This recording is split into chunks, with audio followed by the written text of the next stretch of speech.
We've got kind of a two-pronged approach to ESG and sustainability. One is to our own operations, and we're doing a great job reducing greenhouse gas emissions. We've probably cut greenhouse gas emissions, scope 1 and 2, by about 20% in the last 2 years.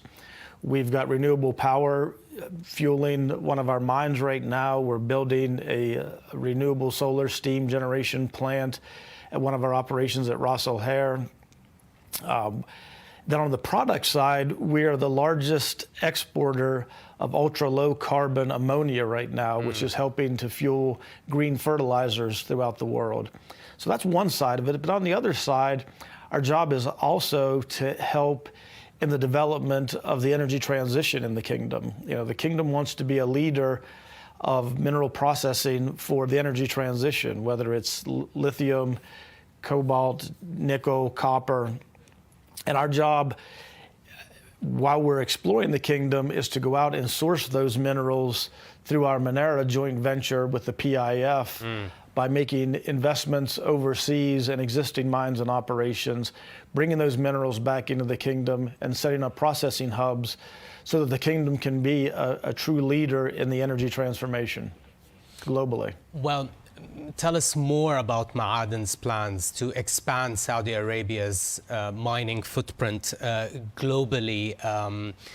Do you have any plan or a roadmap for your international operations as well, or international investments?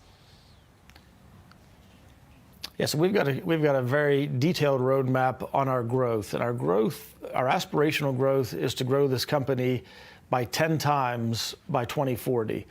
So we would become one of the largest mining companies globally by 2040. And that means organic and inorganic growth. And organically, here in the kingdom, we've just completed the largest gold mine in the kingdom, with more on the horizon based on the recent discoveries. We've just broken ground on our third major phosphate complex, where we'll add 3 million tons of phosphate fertilizer by 2027.